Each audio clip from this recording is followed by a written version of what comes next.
Muy bienvenidos todos, comenzamos aquí el segundo capítulo de Humanamente Poéticos, este podcast. Aquí estamos con LA3. ¿Cómo está LA3? Muy bien, pues Diego, ¿cómo estás tú? ¿Qué te parece que tengamos ya nuestro segundo programa? Que nos ha ido súper bien. Excelente y emocionado, así que quiero comenzar ya con el primer paso de este podcast. Voy a comenzar leyendo una cita. El punto de fuga y el punto de quiebre, creyendo que el para siempre se puede cumplir. Alas de papel viajando al sol.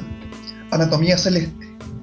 Es un extracto de uno de los singles del nuevo disco de Evensai, Temple. Hoy tenemos a dos invitados. Nicolás Sepúlveda, joven de 15 años, estudiante que cursa segundo nivel de enseñanza media, a.k.a. en Freestyle 5, quien comenzó a soltar sus primeras rimas a inicios del 2019. Aspira a mejorar, superarse y crear una identidad a través de su forma de rapear. Bienvenido, Nicolás. Hola, buenas tardes. También contamos con la presencia de Samuel Córdoba, Temple, uno de los máximos representantes del freestyle y el punchline a nivel nacional y, por qué no decirlo, a nivel internacional, actual estudiante de docencia en ciencias teológicas y filosóficas, quien acaba de lanzar su primer disco musical, Anatomía Celeste. Bienvenido, Samuel. Hola, ¿cómo están todos? Muchas gracias por la invitación. El rap freestyle es un verdadero espectáculo para regocijarse de la habilidad creativa en su máxima expresión. Hoy, la poesía, la rima y la música se ponen en acción en distintas estéticas bien diferenciadas que dialogan, cada uno de nosotros con su impronta personal, en búsqueda de un puente cultural que nos y les invita a disfrutar. LA3, el pase es todo suyo. Bien, gracias. Estamos acá, nos lo dijimos al comienzo, pero este es el programa podcast Humanamente Poéticos o Poéticamente Humanos. ¿Cierto? Agradecemos a todas las personas que nos han escuchado, ya sea en YouTube o en Spotify, que tenemos, ¿cierto?, para que nos busquen, todos los que les guste el programa, y por favor compartir si que es así. Y vamos a iniciar esto con una breve introducción. Como ustedes ya han visto, nuestros dos invitados tienen que ver con la lírica, la poesía, y esta poesía moderna, podríamos decir, esa versión actual, donde la expresión del interior a través del lenguaje es vital. Entonces les voy a pedir a Diego que me autoriza a yo compartir mi pantalla, por favor. Sí, por favor. Necesito su autorización, porque vamos a hacer un viaje. Cada programa que nosotros hacemos consiste en, metafóricamente, desplazarnos a algún lugar, y es por eso que yo elegí como fondo de mi pantalla la plaza. ¿Por qué la plaza? Porque es el lugar donde confluye, ¿cierto? La ciudadanía, el pueblo, llámenlo como ustedes quieran, pero es allí donde todos nosotros nos podemos encontrar. ¿Qué ocurre en la plaza? Celebramos ciertos eventos de fútbol, algún festival, una junta con los amigos, y es obviamente el punto donde se rapea. No sé si se ve mi imagen, ¿se proyecta? Sí, se ve perfecto. ¿Ustedes la ven? Bien. Vamos a hacer un viaje, como les dije, donde, como hemos destacado, la plaza es el punto popular, ¿cierto? El punto cívico, ciudadano. ¿Y por qué partimos acá? Porque hay un punto de encuentro entre los raperos, ¿cierto? Los rappers, y podríamos decir que ellos tienen un pariente lejano, un antecedente, que es este llamado juglar. ¿Quién era el juglar? Bueno, aquí hay que retroceder un poco en el tiempo, en España, en la Edad Media, y ellos eran nuestras especies de voceros. Eran los que tenían el rol de comunicar lo que pasaba en una comunidad. Y ellos lo que hacían era, y esto es lo interesante, era recoger lo que la comunidad conversaba. Ellos lo traducían, ¿cierto? Lo transformaban en poesía y lo iban comunicando de pueblo en pueblo.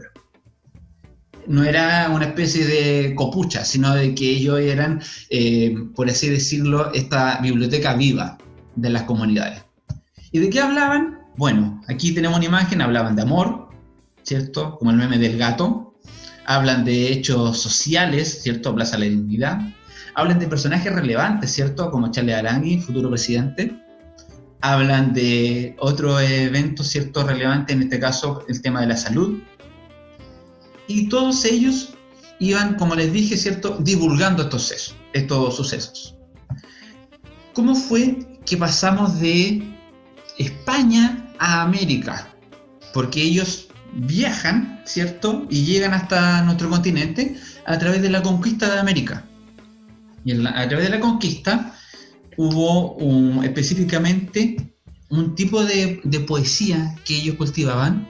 Chiquen, entre paréntesis, si ustedes opinen nomás, que esto no es 100% expositivo, por favor, para que ahí vayamos interactuando. Si saben algo, ustedes por favor ahí aporten, no hay problema. Claro. Entonces, bacán. Como les dije entonces, en la conquista llegaron a América y este legado, ¿cierto?, de trovador, de juglar, se cultivó a través de un tipo de poesía que se llama décima. Y quien elaboró la décima fue este señor, que está aquí abajo, al lado de Violeta, que es Vicente Martínez Espinel, que fue un sacerdote español que dijo: voy a darle forma a un tipo de poema, y lo llamó décima. Y de hecho se le llama décimas espinelas, en honor, ¿cierto?, a él, que es el creador. Y la décima, como más de algunos saben, es un tipo de poema de 10 versos. Cada verso se compone de 8 sílabas. Y aquí es lo interesante porque el juglar, Espinela, el juglar Espinela, ¿cierto?, y los trovadores de América coinciden en que hay un elemento básico para la transmisión cultural, que es el ritmo. El ritmo permite de que nosotros memoricemos y pasemos de manera más amable, podríamos decir, el conocimiento. Entonces ellos se dieron cuenta de eso y fueron cultivándolo. Bueno, allí está también el otro elemento, ¿cierto?, del juglar, que contaba el romance o cantar de gesta, y ahí tenemos también el cantar de Mío Cid, que es la primera obra en habla hispana o lengua en romance.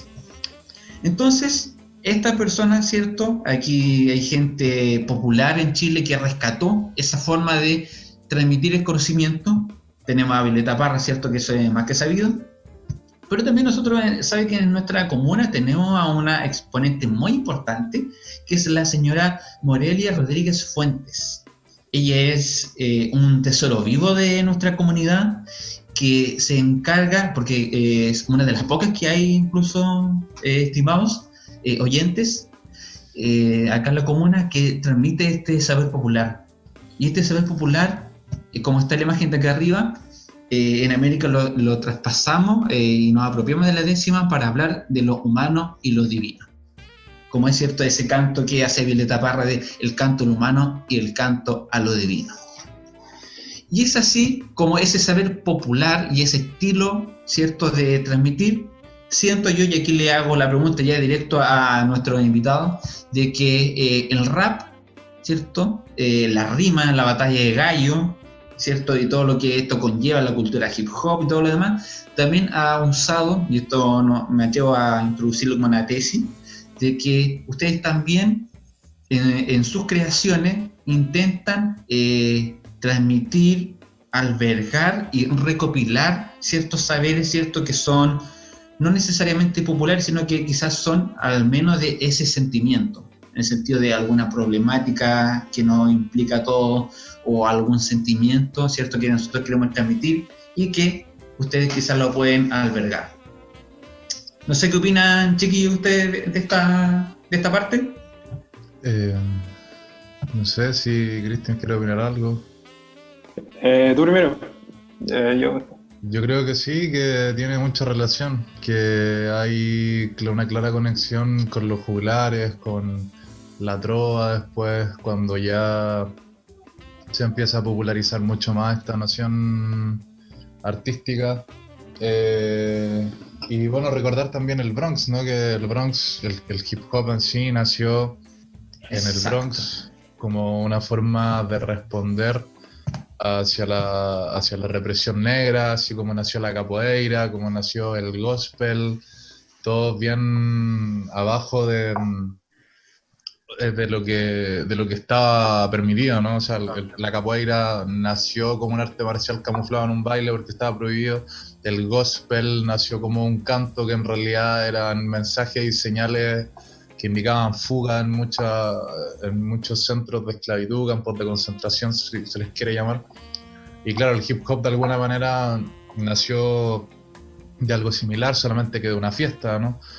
Y nació también en la clandestinidad de robar música, o sea, de pinchar discos que ya existían, darlos vueltas en la cara, empezar a sacar las pistas y nació el DJ, y después nació el MC, que nació como un predecesor del DJ, nació el break. Entonces, claro, siempre tiene una connotación poética, sin embargo también tiene esta connotación urbana que es represión pura, ¿no? El hip hop, a pesar de ser carrete, de ser party and bullshit, como diría Biggie, siempre ha sido utilizado como una forma de manifestarse y de señalar lo que al parecer es injusto, ¿no? Y claro, tiene esa carga también poética, bueno, y de la trova, Ismael Serrano tiene esa característica,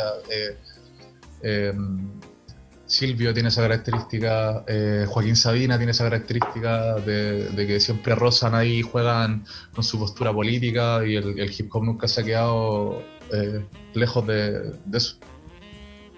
Bacán, excelente. Sí. Nico, usted que... disculpe, Nico, perdón que le haya interrumpido, pero antes de... nosotros acá teníamos un acuerdo de que no nos tratamos con nuestro nombre de pila, sino de que acá nosotros dejamos de ser ese ente civilmente conocido, sino que nos hablamos por nuestro, por así decirlo, nuestro yo poético. Entonces, Diego es Diego Valveda y yo soy LA3. Y usted, Nico, sé que es Symbol, ¿cierto? Así que, Symbol, ahora sí. Exacto, Symbol, por favor. Hoy día será Symbol.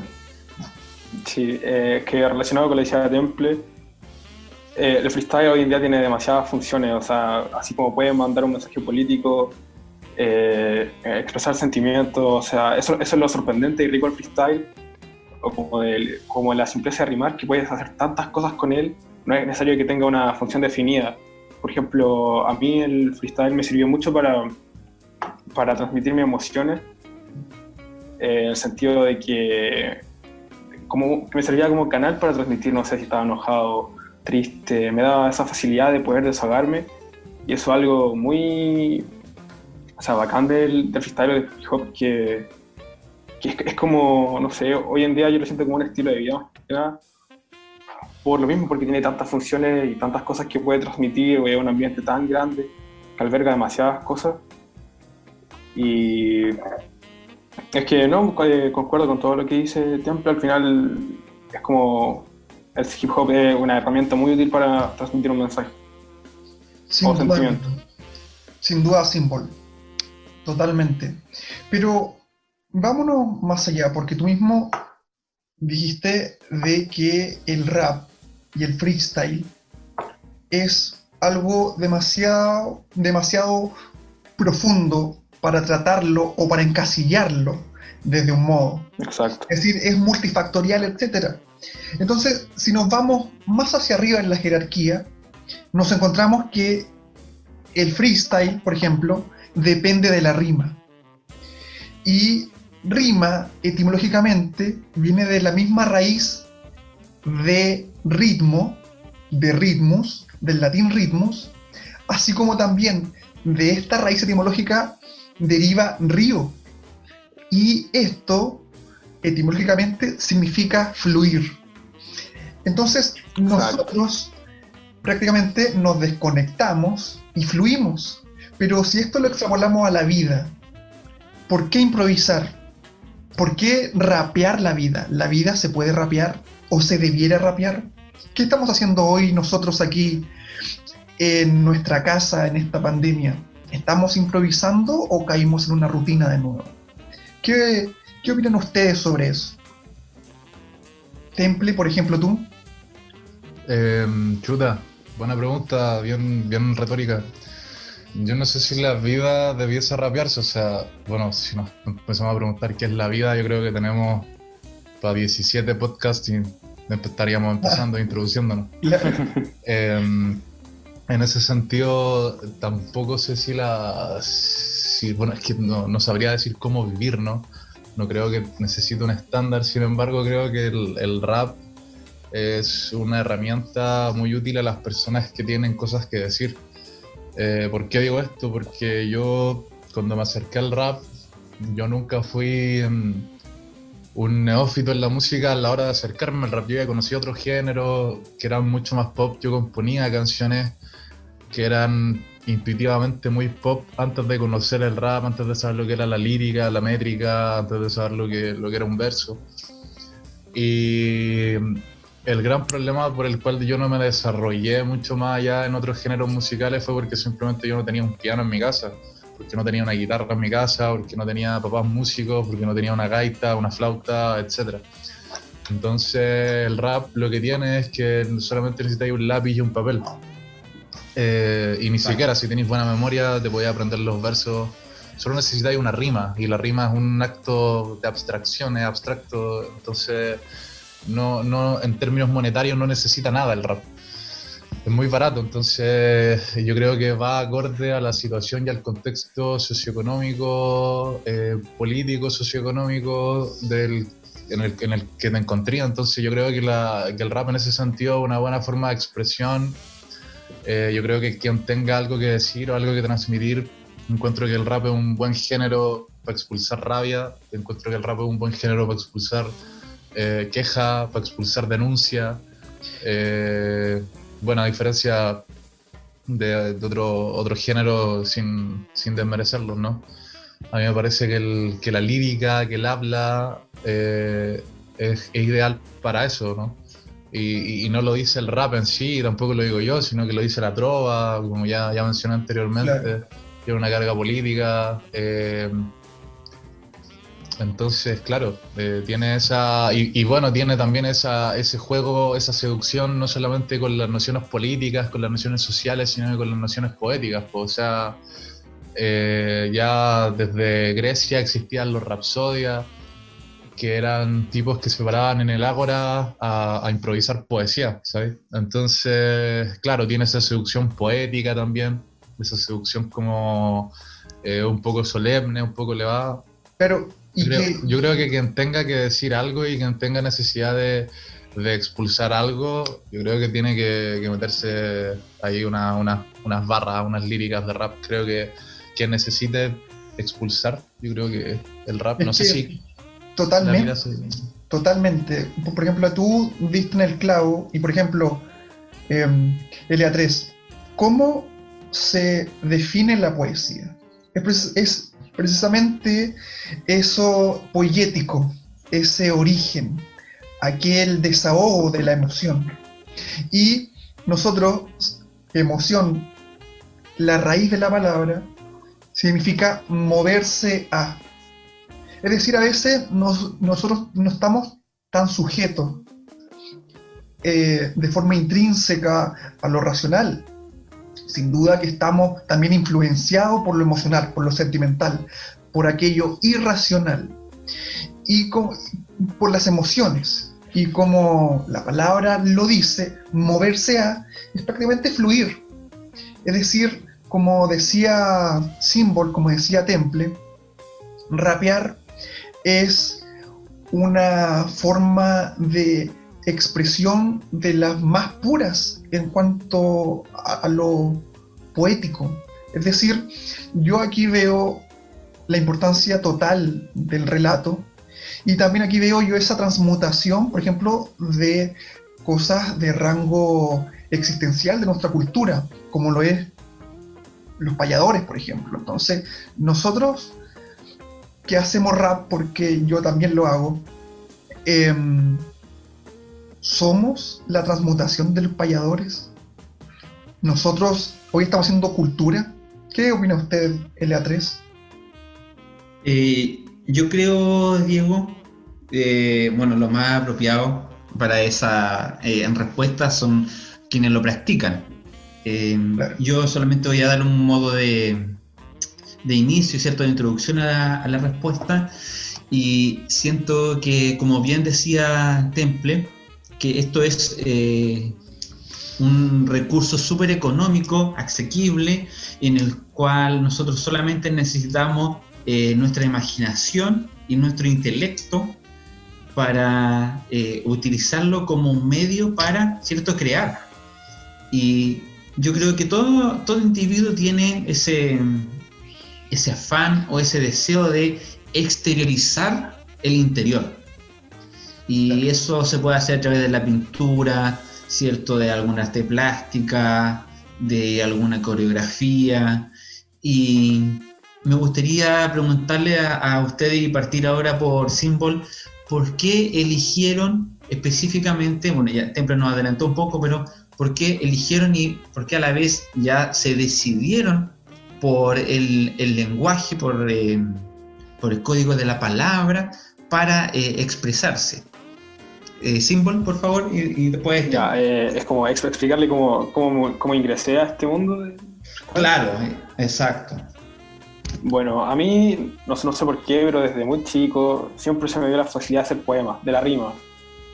Pero...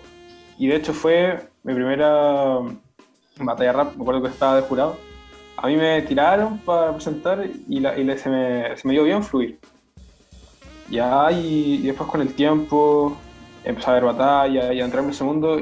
Y cuando me di cuenta que, no sé, mi estilo rapear me gustaba como un estilo, fue porque me di cuenta de que me fui desahogando de muchas cosas que a mí me costaba expresar. Y que como canal de expresión el freestyle ha sido mucho para mí. Creo que ha sido una herramienta muy fuerte en ese sentido. O las mismas batallas también, como de formarme un carácter que antes no tenía. Entonces yo creo que decidí el freestyle porque ha sido una herramienta súper útil en mi vida. Así, obviamente no ando rapeando como a cada lugar que voy, pero las herramientas que me ha dado el freestyle las ocupo día a día. Y eso es muy bacán, sinceramente. Entonces yo creo que elegí por eso su pregunta. Mi respuesta sería esa. ¿Por qué elegí el freestyle como mi forma? Es porque me ha dado muchas herramientas que ocupo hasta el día de hoy. El poder de la poesía, de la letra, de la palabra, del relato. Exacto. Y Temple, bueno, ya nos diste un poco la respuesta, pero no sé si quisiera ahondar un poco más. ¿Por qué decidiste ya casi como un estilo, no sé si de vida, pero al menos sí de trabajo intelectual, la rima, el rapper? Yo me acerqué a la música, bueno, al rap en realidad, porque me pareció una buena forma de expresión. Claro, y aparte era la más económica. Siempre estuve enamorado de la música en realidad. Y esta anécdota es bien personal. De hecho, creo que nunca se la he comentado a nadie, pero yo cuando era chico, tenía como 5 años, y me ganaba al lado de la radio de escuchar música en la casa. Sonaba mucho pop. Me acuerdo de un disco que es el viaje de Coppercott, que es de La Oreja Van Gogh. Se escuchaba mucha música española en mi casa, y bueno, y al inciso, creo que por eso mis influencias son españolas en todo sentido. Y yo me ganaba al lado de la radio a sentir mensajes, a sentir canciones que eran hechas para gente de 20 y tantos años, y a sentirlas yo, y las sentía como si fueran mías, como si me hubieran pasado, ¿no? Como si todos esos desamores, todas esas historias, todos esos días me hubieran pasado a mí.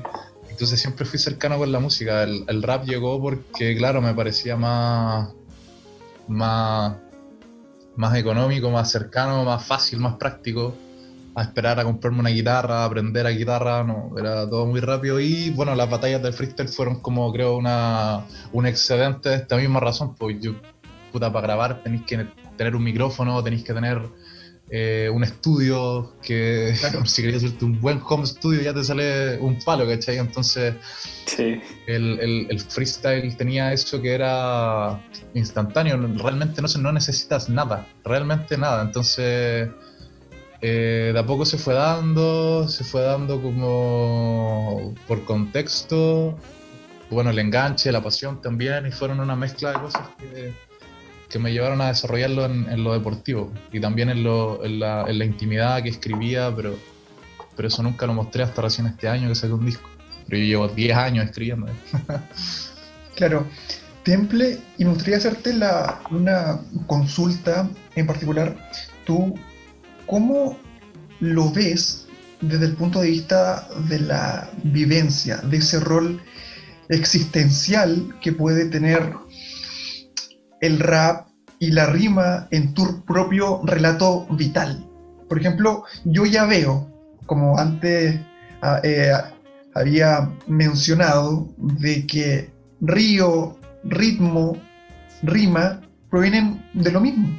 Y nos encontramos a veces con que esto es de un orden existencial. De hecho, nosotros llevamos, por ejemplo, internamente una rima, un ritmus cardiacus. Y si no lo tenemos, morimos. Es decir, vemos que también, por ejemplo, la misma Biblia, tú que estudias ciencias teológicas, podrás saber de que relata, por ejemplo, de que al inicio era el verbo, era la palabra. Allí está el punto de quiebre de la poiesis, del origen, del inicio. ¿Cómo tú ves este orden existencial que tiene el rap y cómo lo aplicas tú en tu vida? Wow, la metafísica, la lírica, es complejo, es una gran pregunta. No creo tener la respuesta a esa pregunta en realidad. Creo que fluye simplemente, como una rima. Creo que el ritmo en mi vida ha sido algo bastante asimétrico, si se quiere, bastante arrítmico, en realidad. Yo creo que la rima, en un sentido más extrapolable a mi vida cotidiana, me ha ayudado bueno, como ya lo decían anteriormente, a superar muchos obstáculos, a romper muchas barreras mentales. Bueno, y sin volver a los inicios, tanto citar los inicios y la esencia, yo soy lo menos purista que hay, sin embargo, siempre las reconozco. Y bueno, el mensaje del hip hop, el código del hip hop, es tú puedes, pues tú sigue adelante. Como ya lo mencionamos al principio, el hip hop nació en un momento de represión constante hacia los afroamericanos, bueno, que todavía existe. Hace poco pasó algo que detonó un estado en Estados Unidos. Y claro, siempre nació bajo la represión afroamericana, y yo creo que de alguna manera es el mensaje del tú puedes lo que nos motivó a todos nosotros a salir de alguna manera del barrio, si se quiere, ¿no? Entonces, yo creo que es el mensaje de superación el que de alguna manera me atrajo, y el que se terminó impregnando de mí. Yo, si tuviera que definir como la existencia personal de mi rap, ha sido la superación de taras, ¿no? De obstáculos abstractos que, si bien no son un pedazo de ladrillo que está al frente, son obstáculos como el miedo escénico, como Claro. la precisión al expresar, bueno, un sinfín de problemas que van desde eso hasta entender que la diferencia existencial de dos sujetos que conectan con una palabra viene por defecto, por inherencia. El hecho de que la palabra que se emite y que se recibe nunca va a ser la misma, a pesar de que contenga fonéticamente lo mismo. Es decir, si yo digo olla, nunca va a ser lo mismo para ninguno de los cuatro. O sea, nosotros vamos a abstraer 5, 4... A decodificar. Entonces, a pesar de que la palabra es la misma, ¿sabes? Entonces yo creo que de alguna manera me ha ayudado a superar esa clase de obstáculos existenciales, y bueno, me ha dado muchos paraísos en la música. Me ha llevado a salir de Chile, me ha llevado a poder lograr lo que yo soñaba de niño. Yo cuando chico soñaba con firmar un contrato, con hacer música, con vivir de la música, con viajar por la música, y se logró hacia las batallas hace unos años, y ahora lo estoy haciendo con mi rap, con mi música. fuera de las batallas y me parece maravilloso. Entonces, existencialmente ha sido una vorágine de cosas que no sé si lo definiría rítmicamente, pero dentro de esta vorágine yo creo que se ha dado bien punzante. Yo creo que me representa más que cualquier otra cosa en el mundo. Y dentro de... No, más adelante, Nico, por favor. Quería comentar... Symbol, perdón. Me pareció algo curioso de Temple, que dijo que él, cuando era más chico, solía escuchar música española, harto pop, y eso otro también, que yo veo el freestyle como herramienta en mi vida, pero aquí la música para mí lo es todo. Yo soy una persona muy melómana, ¿o no? Sí. ¿Ya?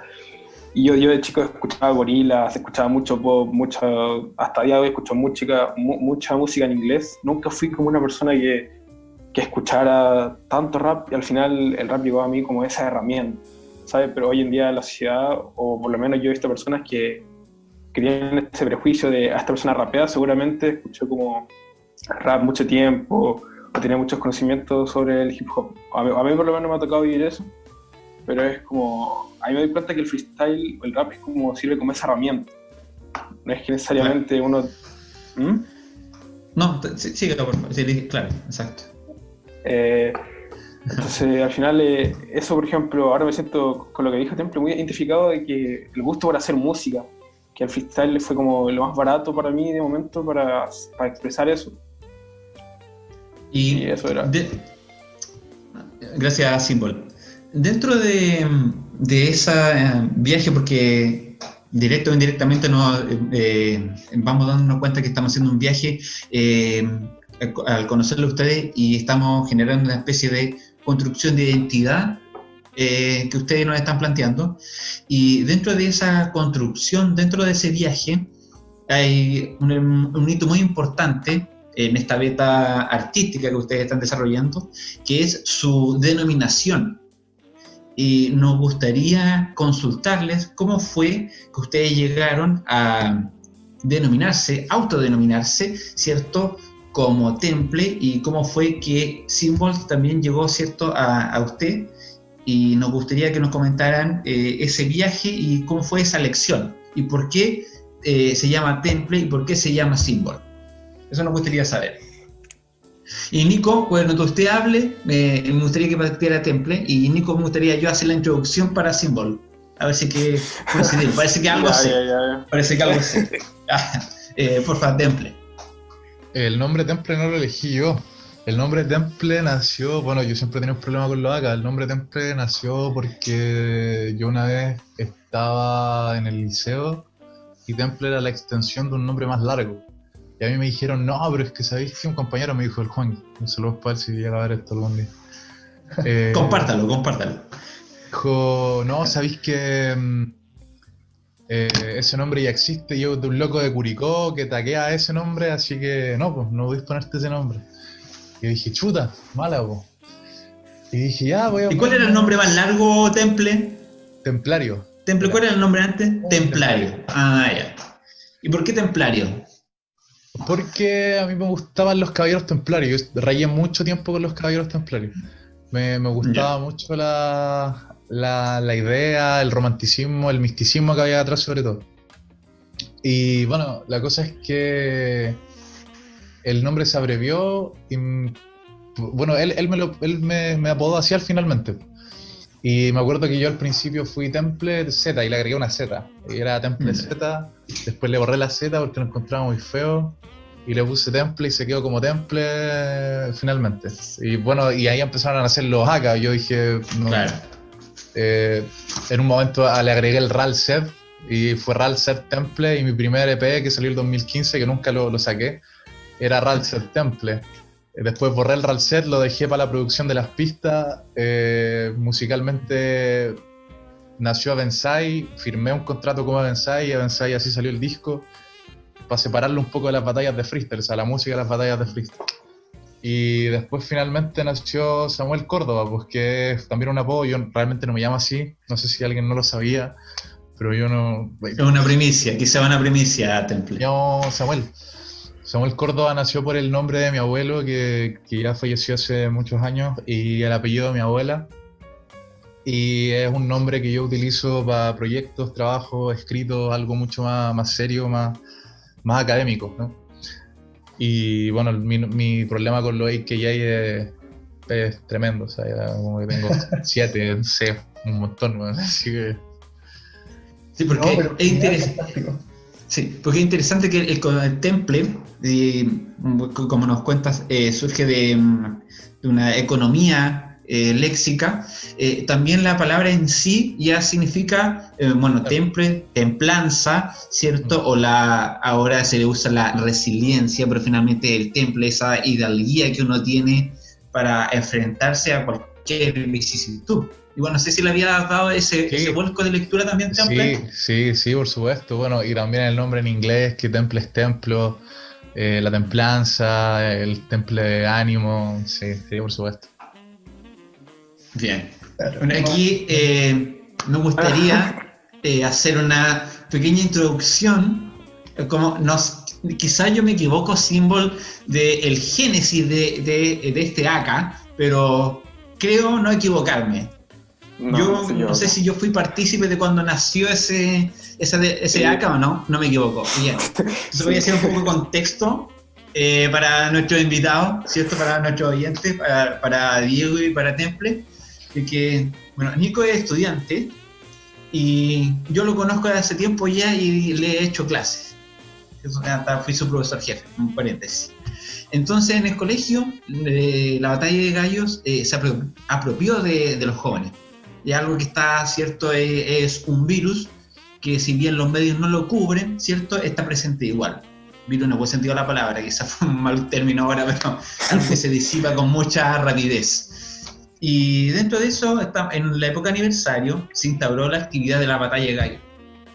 Entonces él está dando en séptimo básico para ese símbolo, ¿qué fue? Sí. Sí, en séptimo, él se ofreció, ¿cierto? Dijo, ya yo voy, Mateo, con su personalidad, ¿cierto? Ahí fue a animarse. Y dentro de las batallas, ¿cierto? Ya empezó y estaba con uno de octavo, me parece, un compañero de octavo. Y él le dijo algo, le contestó el mayor.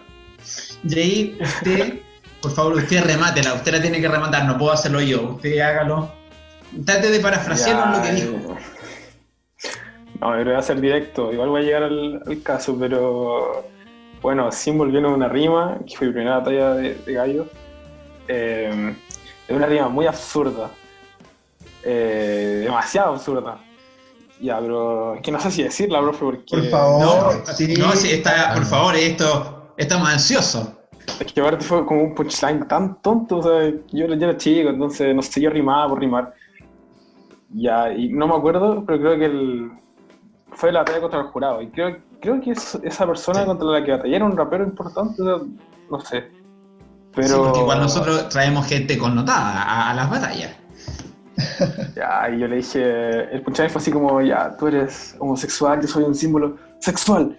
Pero así era chico, y como que lo dije con tanta, no sé, como con un tono especial. Y después todas las personas, símbolo sexual. Oh, ahí estaba muerto de vergüenza, mi hermano mayor que estaba en cuarto medio, y al día siguiente todo símbolo sexual. Entonces, hay que, pues como por 2 semanas me dijeron símbolo sexual. Es que... No, es que, pero símbolo. Entró de otro mundo el nombre, o sea, es fantástico. Símbolo, o sea, es que nuestra cultura, ¿cómo? Es de un orden simbólico, o sea, claro. La palabra se simboliza por medio de letras, es decir, todo es, o sea, nuestra cultura, nuestra base de creencias son símbolos puros. Entonces, de hecho, yo lo encuentro profundísimo.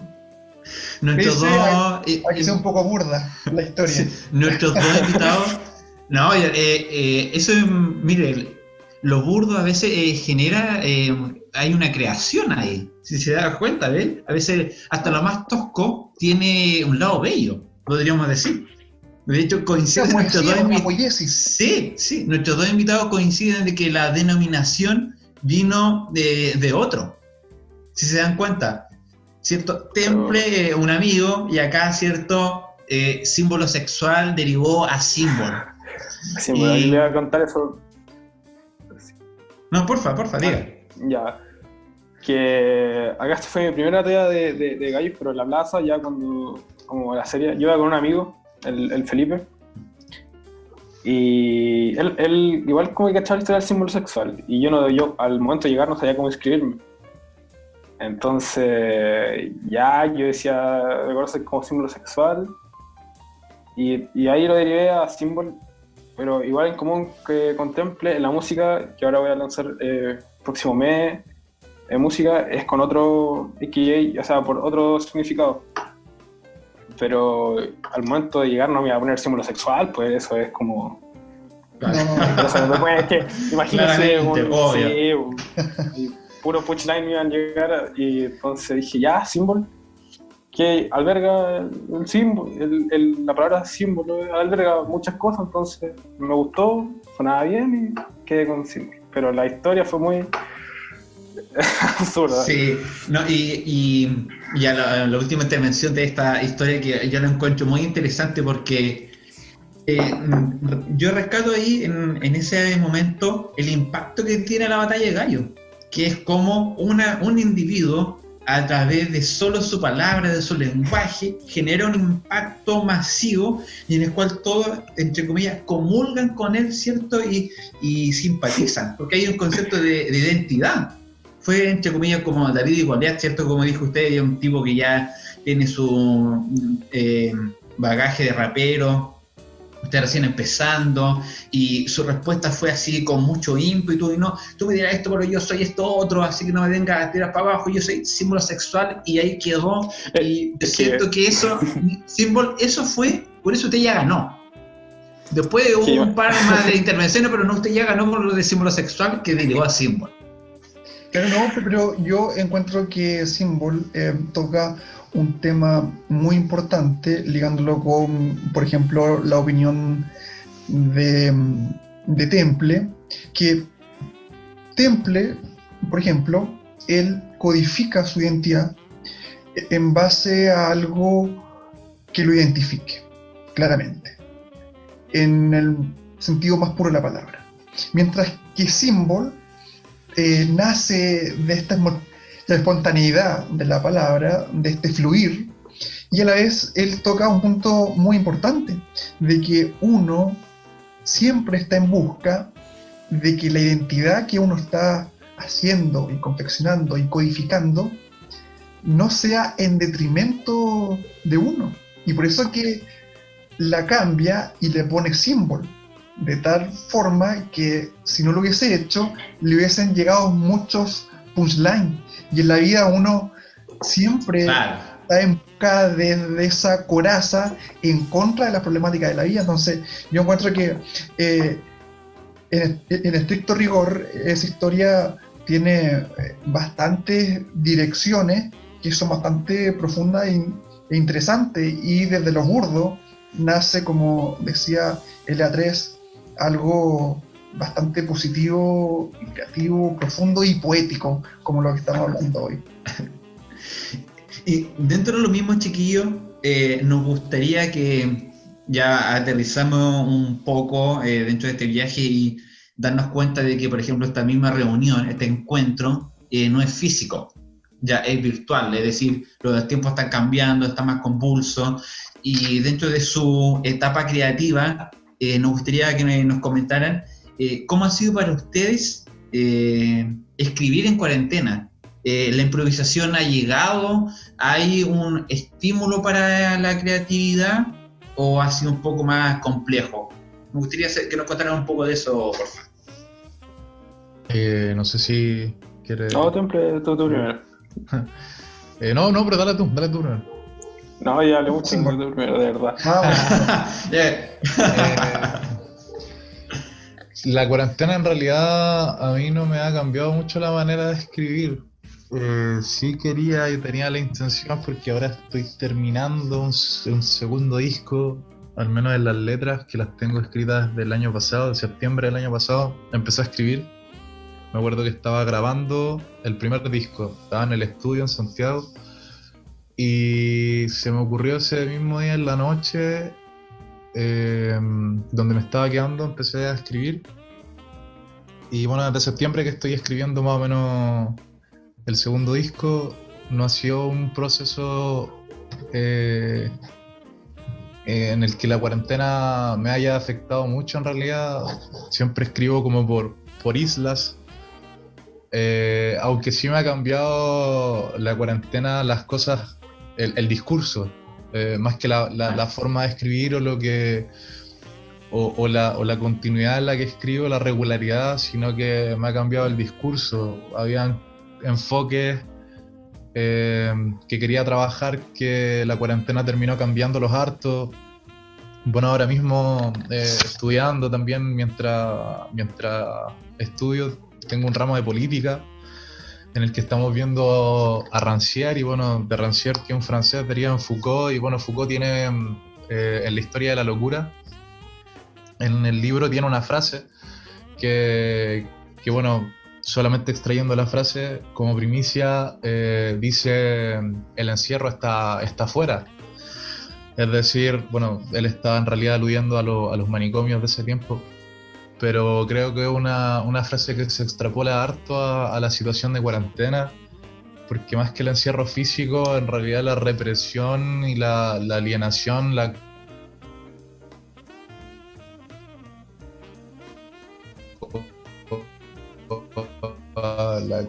afuera, no está adentro en la casa, en el espacio físico. Y eso me ha cambiado, bueno, hartas formas de ver ciertas cosas, el discurso, el enfoque, lo que realmente quiero decir.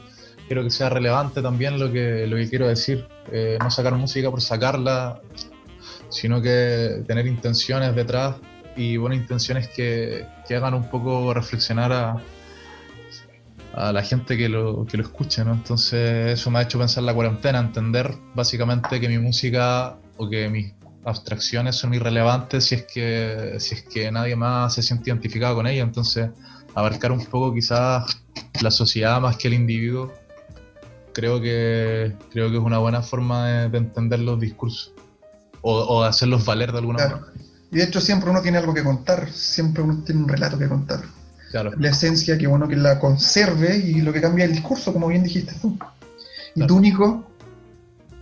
Como paréntesis, hace poco escuché Anatomía Celeste de Temple, y la verdad es que, como él dice, se nota su intención, o por lo menos en su canción, como con su metáfora, o no sé, ya como que me marcó. Son esas canciones que te hacen pensar, y eso es algo complicado en la música actual. Entonces, no sé, como paréntesis te quería decir eso. Vale, y sobre la forma de escribir, no creo que haya cambiado mi forma de escribir, pero sí me ha cambiado a mí la cuarentena, porque no me gusta no ser parte de una sociedad, o sea, no el estar solo, sino no poder convivir con otra gente. Es como yo, si bien escribo... a ver, profe, ¿cómo era la pregunta? Si me la puede repetir como para... si en esta etapa Symbol le ha afectado estar encerrado, ya sea en su proceso creativo, en los estímulos que usted recibe, eso más que nada, si estar en una etapa que es socialmente restringida para todos, ¿influye o no en su proceso creativo? Demasiado, mucho. En el sentido de, si bien hay días que me levanto muy inspirado y puedo escribir demasiado en poco tiempo, hay días que, no sé, no tengo ánimo de nada y si escribo por algo, y entonces ha sido bien raro eso, que a veces me levanto. La inspiración depende del día. La cuarentena no me afecta mucho en ese sentido, pero sí hay veces que me pongo a escribir mucho sobre la soledad o el encerrarse con uno mismo, o de la cuarentena he sacado muchas metáforas también, o de la unión familiar. Y también, como decía Temple, uno cuando escribe también busca que la gente que lo escuche se identifique con eso. Entonces yo escribo mucho de amor, así, cosas simples de amor. Al final es como, si la gente lo escucha, quiero que se identifique con cosas o experiencias que le ha pasado, y no escribir cosas que rimen sin sentido solamente, entregar ese mensaje. Pero la cuarentena, o sea, ahora que lo pienso, mis últimas letras se ha afectado, porque me pongo a ver las letras y son un poco más azules o viendo como el lado oscuro de la cuarentena, de la soledad, del estar encerrado, de no poder estar con una persona que uno quiere, ya sea con un amigo, con la pareja. Sí, afectaba como en ese tipo de letras. Totalmente. Y en este breakdance, como la rama del hip hop, de ideas, quisiera yo hacerles una consulta, una pregunta sobre la mesa para todos. ¿Cómo nosotros vivimos este contraste entre la rima, entre el relato, el ritmo, que es fluir, como habíamos mencionado al principio, y la pauta? O sea, nosotros, si nos vamos a la etimología de pauta, también deriva la palabra paz. Entonces, ¿cómo nosotros lidiamos con la improvisación, con el freestyle, con el fluir, con la rima en la vida y con la pauta en la vida?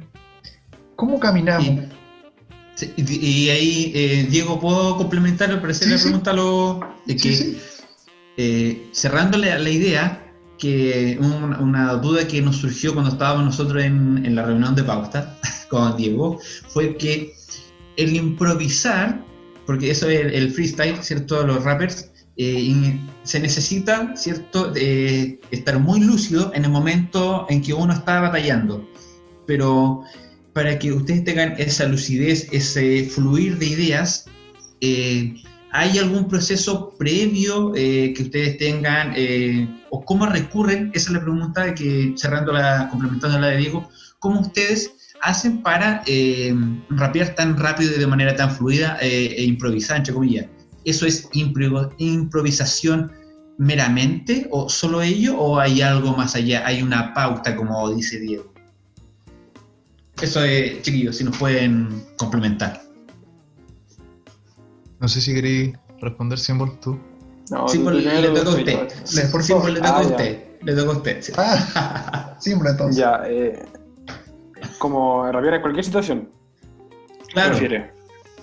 Porque, por ejemplo, en cuanto a batallas, a mí algo que me perjudica mucho son los nervios antes de la batalla. Entonces, siempre antes de batallar, yo encuentro que lo que influye en la forma de rapear es la confianza, ¿no? Porque yo creo que muchos concordamos que a la hora de batallar o estar parado, uno siente una adrenalina,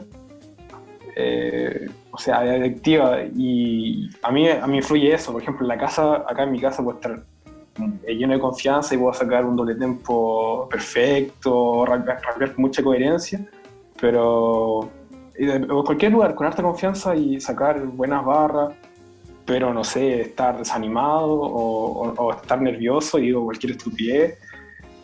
Entonces, a mí en lo personal me influye eso. A la hora de improvisar o rimar es la confianza que tengo en el momento, en la que va a determinar qué tan bien o qué tan mal lo estoy haciendo. Bien. Temple, ¿me puede también responder esa pregunta? Respondiendo la primera pregunta de Diego de Digma, creo que extrayendo el concepto paz, hay que entender que el concepto en sí no es una sustancia, sino que es la ausencia de una sustancia, ¿no? La paz no es una existencia por sí sola, sino que nace a raíz de la ausencia de otra, que es la ausencia de la guerra, la ausencia del caos, la ausencia de la entropía a niveles físicos. Entonces creo que es un buen contraste, porque de alguna manera el ritmo tiene que ver con el movimiento, ¿no? Aristóteles también señalaría que lo que vive tiene irritabilidad y existe, entonces se mueve. Si no se mueve, no existe. Yo creo que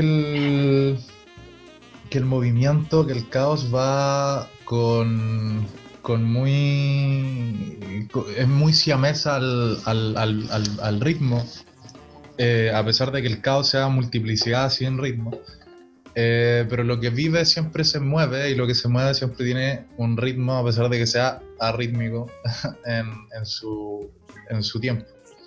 Entonces yo creo que el contraste va en el estado mental de una persona, ¿no? Yo creo que va en la capacidad mental también de una persona de someterse a la vida, y esto ya en un sentido un poco más existencial.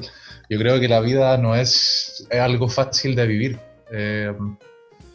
y y creo que la vida está sometida a muchos instantes que no son de comodidad. Yo creo que, y esto sé que me comprometo mucho al decir esto, y no sé si alguien, probablemente quien lo escuche va a estar en desacuerdo conmigo, yo no creo que la vida radique en sentarte a ver una película, o yo no creo que la vida radique en sentarte a tomar una cerveza de alguna manera. Yo creo que la vida radica y está en su estado más puro en los momentos en que el movimiento y el caos, entendiendo que la paz es un contraste y la paz es una ausencia de, encuentro que radica mucho más la vida ahí, en los instantes que significan más riesgo para tu vida, ¿no? Oh, totalmente de acuerdo, Temple. Totalmente. Entonces También. yo creo que el estado mental y la salud mental de una persona va a depender mucho de qué tan capaz sea de someterse a la vida, ¿no? Porque al final la vida es una vorágine y yo lo he dicho muchas veces antes, en la que es inevitable no querer bajarte, ¿sabes?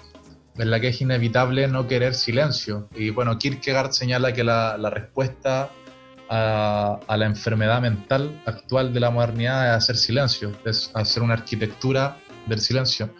Y bueno, entendiendo que el silencio también tiene paz, entonces creo que todos buscamos islas, pero sin embargo a todos nos aburre, entonces siempre buscamos salir. Y con esto lo conecto con la pregunta que hizo Luis respecto al estado del freestyle, a la instantaneidad. Yo creo que la lucidez no es una característica propia del freestyler. Yo creo que, y con esto hablo en concreto de las drogas, ¿no? Del estado mental. La desconexión. Sí, la desconexión. Yo creo que, o sea, no es que no haya conexión, pero no es una necesidad de estar 100% lúcido rapeando. ¿Por qué? Porque creo que, bueno, y esto es científicamente así, uno cuando freestylea reduce sus niveles de alerta, o sea, los reduce mucho y sube mucho más sus niveles de relajación, ¿no? De instantaneidad, si lo queremos decir así. Y es lo que... Entran en un trance.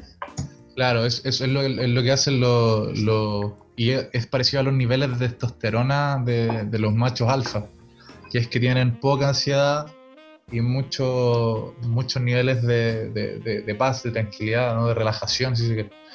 Entonces creo que muchas veces para eliminar esos estados de alerta, y también que es lo que dice Symbol, de que en tu casa te sale todo y en la plaza con 3 personas mirando se te reduce el nivel, es porque el estado de alerta, el estado del yo, como diría Freud, es un inhibidor del instinto, y creo que el freestyle es un instinto, y siguiendo la línea de Freud también, creo que el freestyle nunca es freestyle. Yo creo que no existen los creadores de esencia, yo creo que ningún ser humano tiene la capacidad de crear esencia, ni Víctor Frankenstein ni Prometeo, es imposible. Menos un freestyler simple mortal. Yo creo que el freestyler...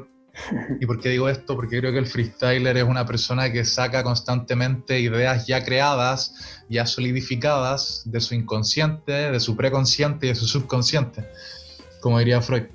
Entonces creo que en realidad nunca es freestyle. Creo que en realidad lo que uno dice freestylear en realidad son muletillas ya creadas, son pensamientos ya masticados, son ideas ya digeridas, que radican un poco ahí, duermen detrás del yo, que está ahí vigilando siempre, en estado de vigilia, valga la redundancia, y que claro, pues, muchas veces tampoco va de la mano con la lucidez, ¿sabes? No digo que estar curado, estar volado o estar drogado mejore o potencie tus capacidades de freestyle, al contrario, pero sí inhibir el yo, y es lo que diría un poco extrayendo la película El último samurái, lo que le dirían a Nathan Algren cuando está entrenando y para mejorar su modo de batalla le dicen no mind, o sea, no mente, demasiada mente, gente mirando, mente jueces mirando, mente rival, mente rima, mente respuesta, no mente, ¿sabes? No hay mente, un vacío en el que el yo se desaparece y nace todo este inconsciente y aflora, y ahí pueden hacer cualquier cosa, ¿no? Temple, y permítame complementar tu opinión o tu comentario, porque en realidad yo en realidad concuerdo bastante, mucho con tu comentario, que por ejemplo, claro, me refería también a eso de desconectarse, a elevar este índice tuyo de espontaneidad, pero cuando tú hablabas del movimiento y de que la vida radicaba en ello, fíjate bien que tenéis mucho argumento literario detrás, porque, por ejemplo, cuando uno ve dibujos animados, precisamente es por esa ánima, por ese movimiento, y ánima significa alma. Es decir, allí está la vida en el movimiento. Por ejemplo, cuando tú tocaste el tema de la arquitectura de vida, por ejemplo, Ortega y Gasset dice que la vida es un total y completo riesgo. Entonces uno pareciera que no se tuviera que mover de la casa, pero fíjate que en arquitectura, cuando hablamos en este contexto, cuando un material es sobre rígido, es más frágil. Allí es cuando tú te quiebras. Entonces, allí está el fracaso, allí está el colapso, sino que en el movimiento radica el ánima, la vida, el fluir.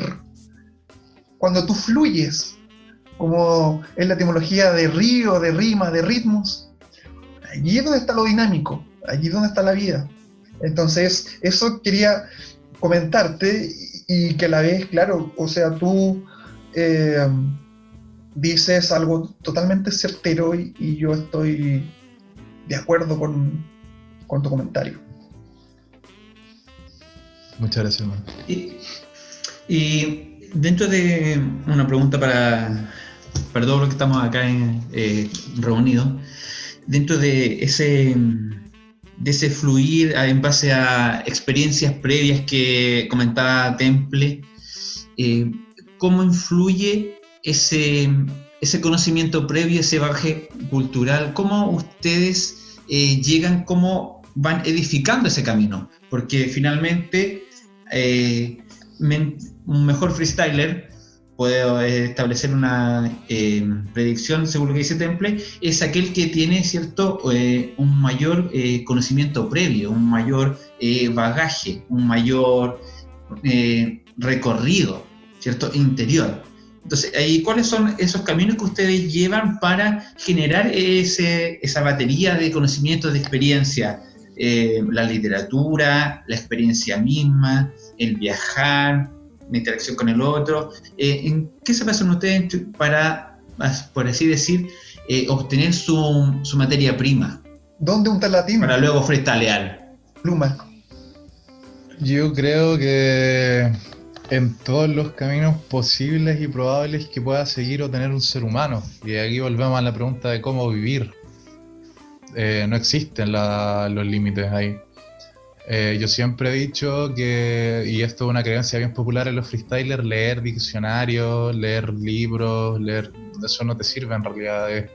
Es una falsa noción de conocimiento, como un falso santuario, una falsa fuente, porque al final del día leerte el Quijote de la Mancha no te va a hacer mejor freestyler. Vaya a salir allá afuera y probablemente llegue un flight que no tiene idea de lo que es el Quijote de la Mancha, pero que tenga una soltura para rapear, que tenga una calle que te va a destruir. Entonces, no, yo creo que es la vivencia, y lo que vives en realidad, como te digo, no tiene ningún límite. O sea, cada cual vivirá como le tocó, como puede vivir también, pues, o sea, dónde naciste, cómo naciste, hacia dónde vas. Y yo creo que ahí no hay barreras. Yo creo que, y por eso, en conclusión, yo siempre he dicho que el mejorar como persona te mejora como freestyler y te mejora como artista.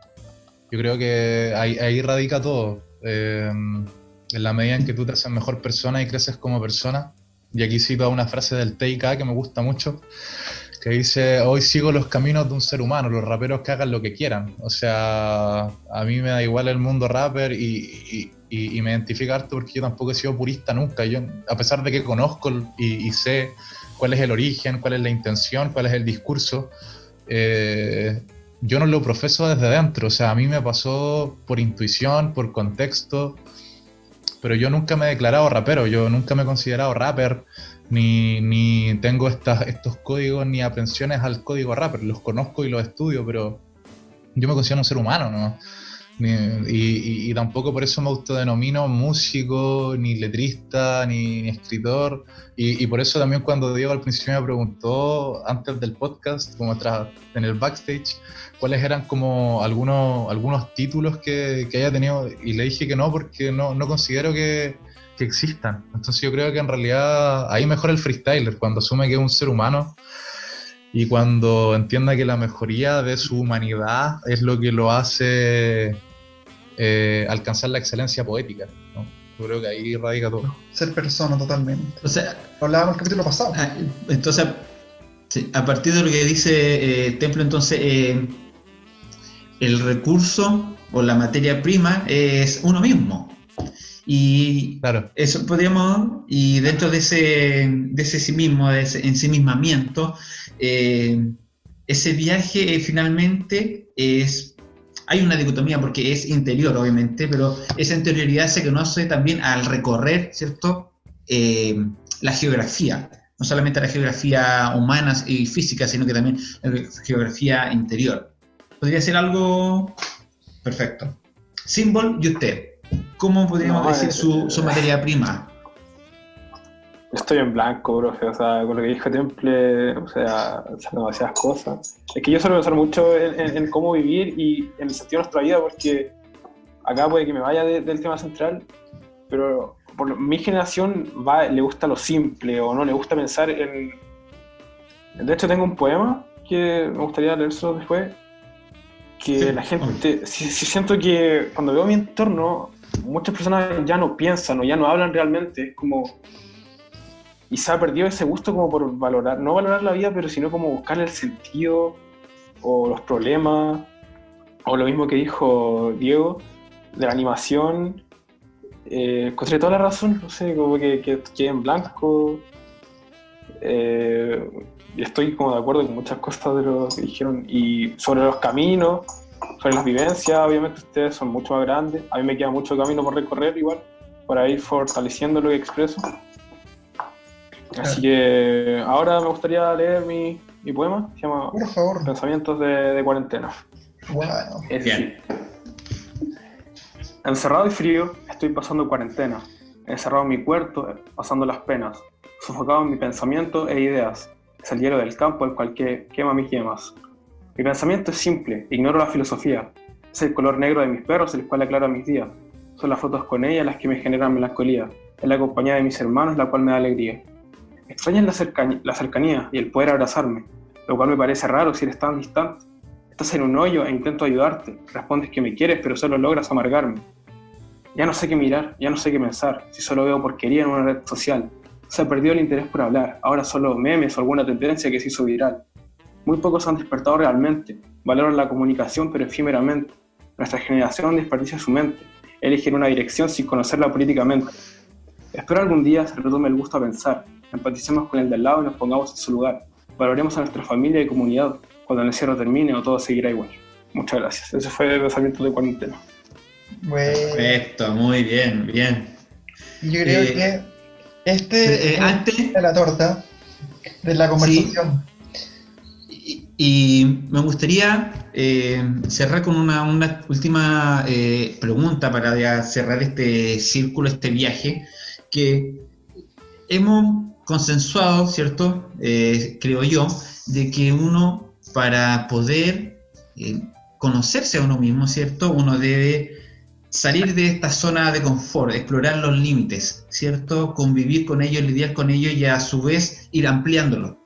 Pero Symbol nos acaba de leer un texto bastante interesante en el cual hay una crítica y donde hay una autolimitación y hay un autoconfinamiento de la sociedad. Y esa llamada zona de confort que todos tenemos, ¿cierto? Y que a veces nos mantiene muy bien, ¿cierto? Muy cómodos, pero otras veces también nos coarta. Y frente a eso, ¿qué opinan ustedes como ya comentario final de esa autolimitación que tenemos nosotros al privilegiar la zona de confort por sobre la exploración? ¿Por qué creen que, según la misma lectura de Symbol, esto es masivo al parecer? La gente prefiere más lo simple, lo elemental, que lo complejo. Parece que hay una ausencia de esfuerzo. que uno lo puede ver en todas las áreas, no solamente la académica, sino que también la personal, la afectiva, ¿cierto? La intelectual a veces. ¿A qué se debe? ¿Qué creen ustedes? No sé si alguien quiere responder algo. No, Yo está tengo así. Ya. un pequeño Fácil. comentario. Yo tengo como filosofía que el miedo es el primer impedimento para todo, ya sea para solucionar algún problema, para lograr algo, para alcanzar algo, que es el miedo de salir de nuestra zona de confort, lo que nos detiene de todo.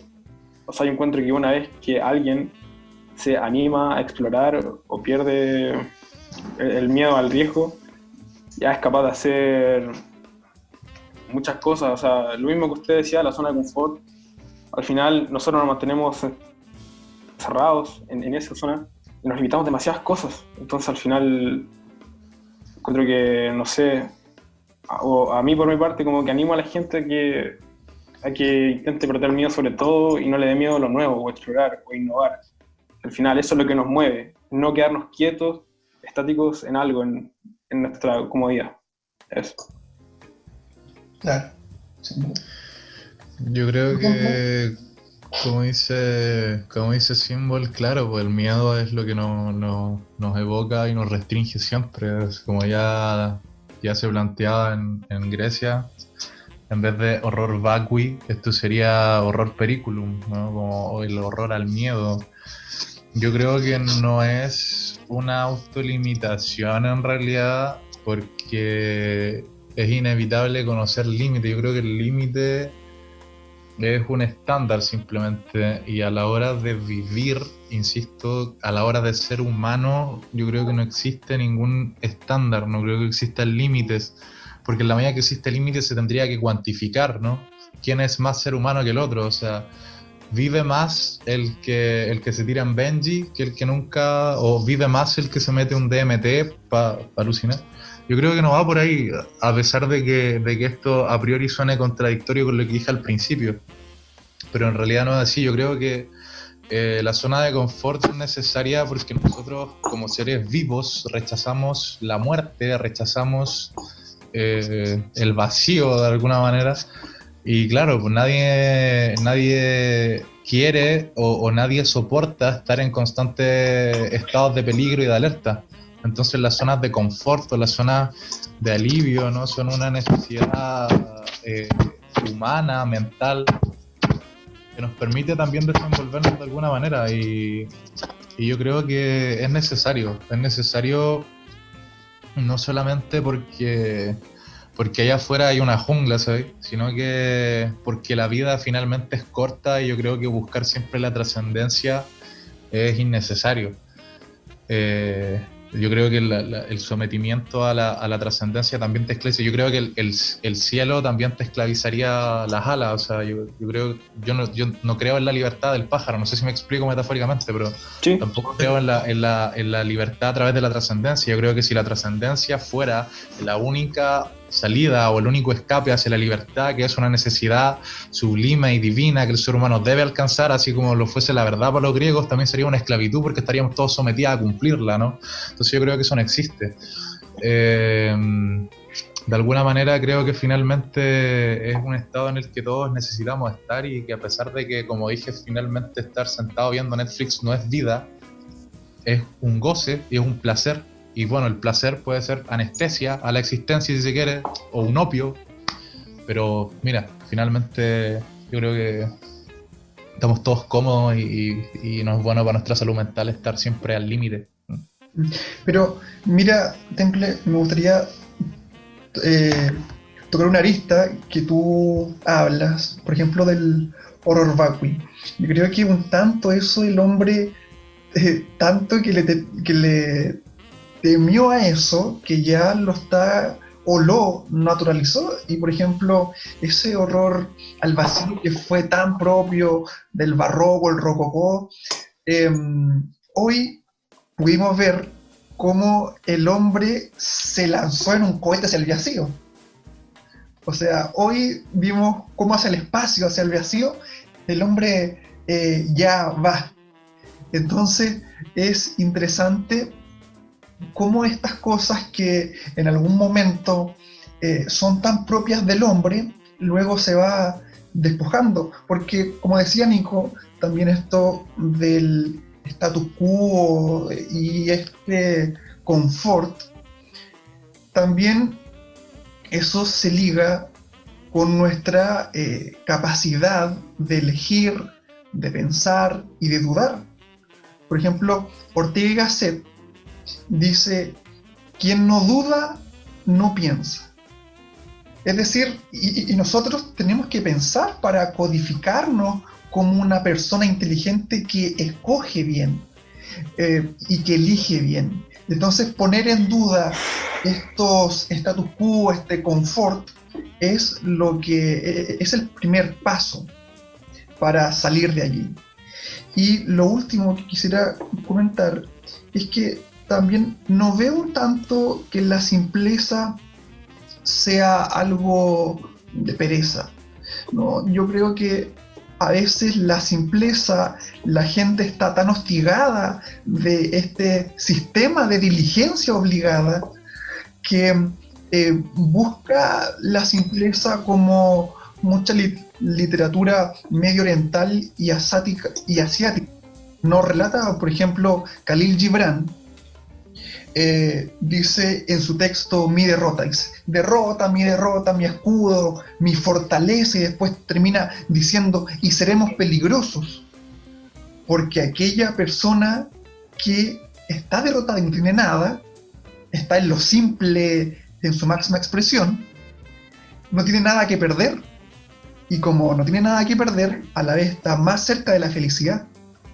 Entonces, interesante. Bueno, esto nos podría dar para capítulos. Sí, es muy cierto, y es una reflexión súper acertada en realidad.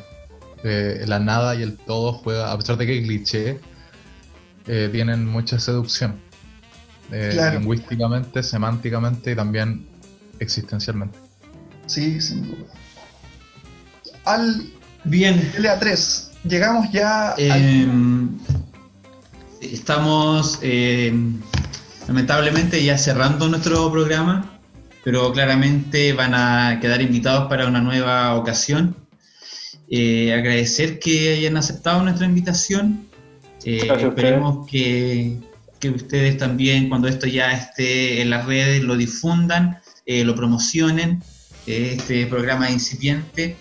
Y me gustaría finalizar leyendo una décima de Violeta Parra, que es de su sección autobiográfica, donde dice que ella canta La Diferencia, y lo quiero unir o tratar de linkear con lo que había dicho también Symbol, y que yo le había complementado, de que esa zona de confort a veces es una elección que es una manifestación propia de la existencia, ¿cierto? Que como tal se debe aceptar, pero yo siento que quizá la lectura de Symbol iba a que esa decisión a veces era un tanto improductiva, en el sentido de que consciente o inconscientemente se coartan.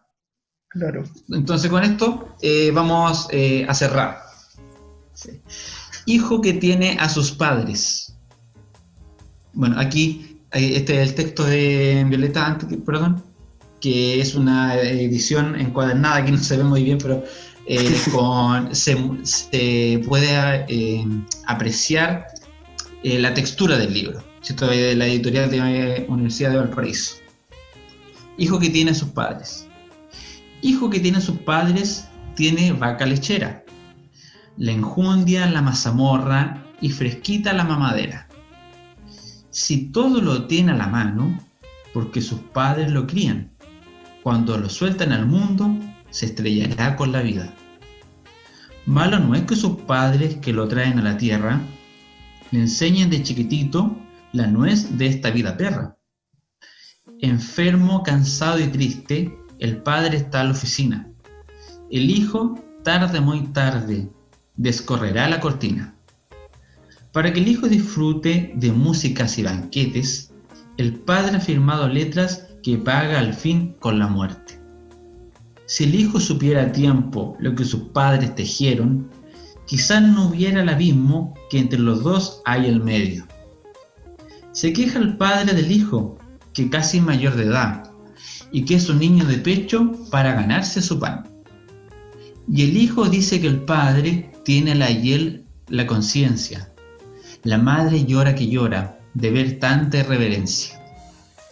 Como enemigos se tratan porque no se han conocido. Uno pecó de inocente, el otro de consentido. Una escuela habrá que abrir con pizarrones de luces. Allí aprenderán los hijos a no ser tan avestruces. Otra escuela para los padres, con cuadernos de virtud, donde aprendamos la lengua con que habla la juventud. Yo proclamo la gallina como la madre ejemplar, que al hijo al salir del huevo le enseña la realidad. Yo le enseñé a los mayores lo terrible que es el fuego.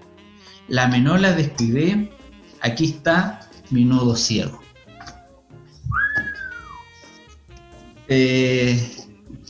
Gracias por compartir con nosotros. Nos volveremos a encontrar.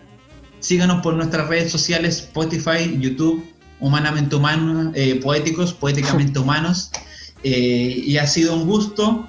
Temple, Symbol, Diego Cierto Valveda, nos volveremos a ver en otra ocasión.